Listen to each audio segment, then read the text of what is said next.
বন্ধুরা, আজকে তোমাদের হৃদয় হরণ করব। না, না, আমার হৃদয় নিয়ে কোনো কাজ নেই। আমার কাজ হচ্ছে রান্নাবান্না নিয়ে। আজকে হৃদয় হরণ পিঠে বানাবো। দেখো, কড়াইতে 500 গ্রাম দুধ আমি আগে থেকে জাল করে নিয়েছি। তার মধ্যে সামান্য 1 চিমটে লবণ আর চিনি দিলাম। তারপরে 1 কাপ দিয়েছি ময়দা আর তার হাফ দিয়েছি চালের গুঁড়ো, দিয়ে ডোটা তৈরি করে নিলাম। তারপরে নিয়ে লেচি কেটে নিয়ে রুটির মতো করে বেলে নিয়েছি।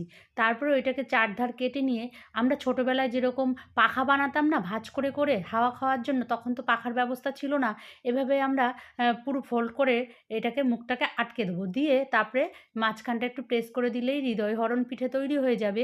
এভাবে আরেকটাও তোমাদের সাথে বানিয়ে আমি দেখাচ্ছি, দেখো কিভাবে আমি তৈরি করে নিলাম, দেখেই বুঝে নিতে হবে।